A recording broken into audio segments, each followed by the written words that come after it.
everyone, welcome to Basically Netta. I'm Netta and this is my January wrap-up.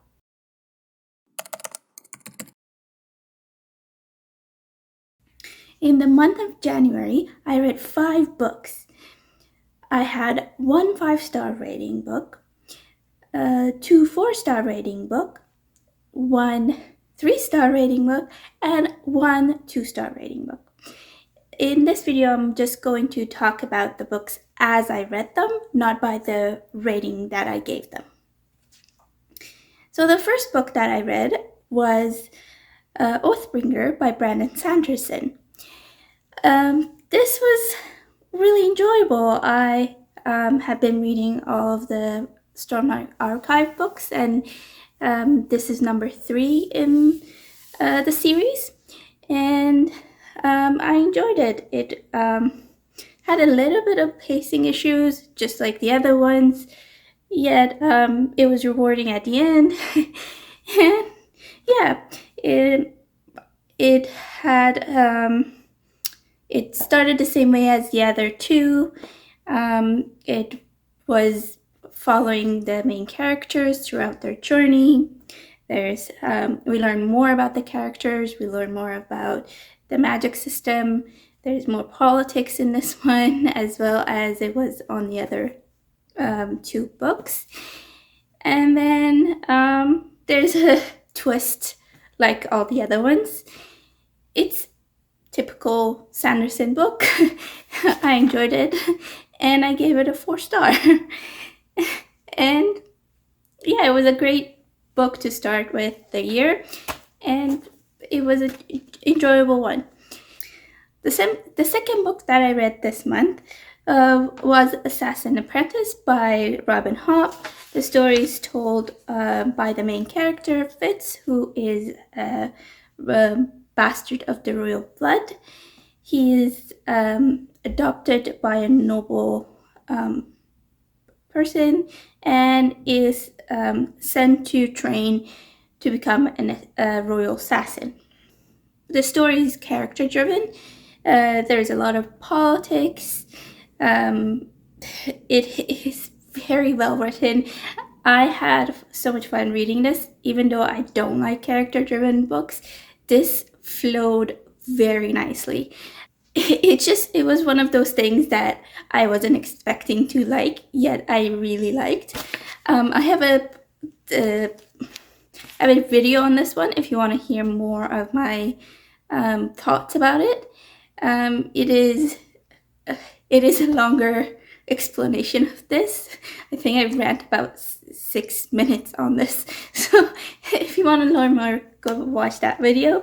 This is a high fantasy book that is very well written in the 1990s. So I loved this one. I gave it a 5-star and I had fun reading it. The third book that I read this month was Promise of Blood by McClellan. I also have a video on this one as well. If you want to go read it, we'll go watch it, but I'm just going to talk briefly about this one. It is written in 3 POVs. The premise of this story is that the king has been overthrown by a coup and there's a revolution. But it's not just about the revolution. There's a lot of politics, and there's also a lot of, like, the politics relates to the religion and the magic system, and the magic system also relates to the religion. It was really fun to read. There are 2 different kinds of magic in this book. One is the privileged, the other one is powder mage. And they don't like each other. So the privileged, you can tell who the privileged are. The powder mage are the soldiers. And they basically take gunpowder in order to get to their magical abilities. And it was great to read. It was fun. It was written well. There was some pacing issues in this one as well. That's why I gave it a 4-star. And yeah, had a great time the first half of the month, and then the second half it just went down a little because of the last 2 books that I read. So the third book, actually no, the 4th book that I read is the Frugal Wizard Handbook of Medieval England by Brandon Sanderson. I like to tell you that I am an avid reader of Sanderson, as you can see from my shelf at the back. And also me reading Storybook Archives, enjoying it, and all that. This one was not as enjoyable as I thought. It just didn't hit the right spot. It just didn't work out. The main character is not relatable at all to me. Also, the jokes were very childish, and it just fell flat.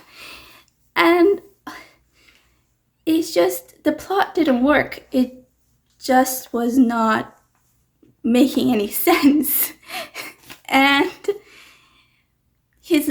Sanderson's lack of knowledge in history and art history and the cultures that he's representing in this book are showing very vividly. Like, he could have done a little bit more research to explain these characters and their cultures.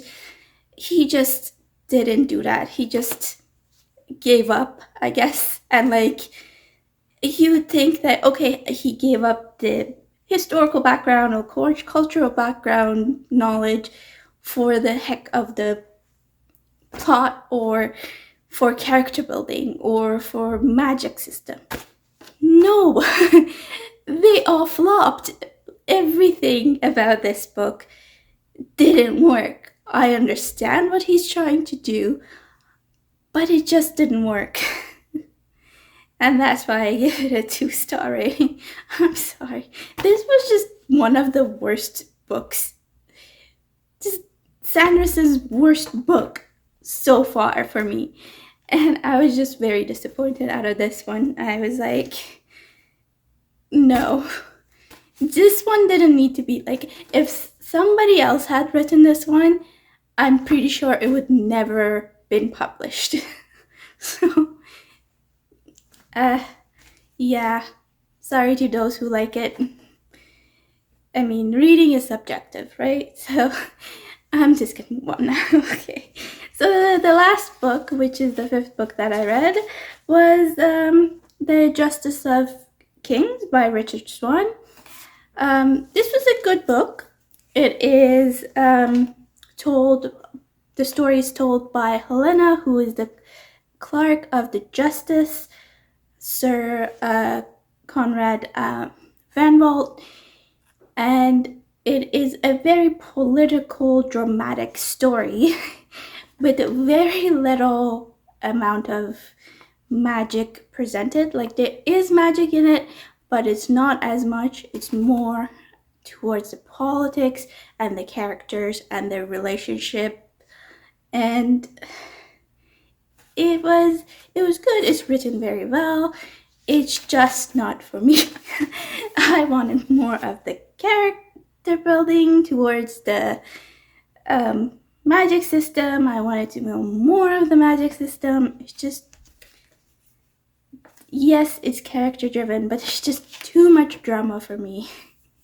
And like, I think there should have been a little bit of balance of each one, then it would have made it better for me. I just found it a little too dramatic, too political, and not enough magic system. There's a mystery. I like the mystery part about it.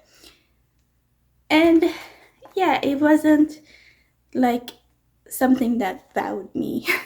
So I give it a 3-star. It was fine. It wasn't that like as big as of the hype that I thought it would be. It's just me, I guess.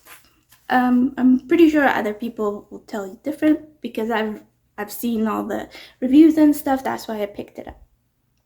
And it is one of those. It was one of those ones that was on my list, my my 10 series list. So I don't know if I'll pick up the second book.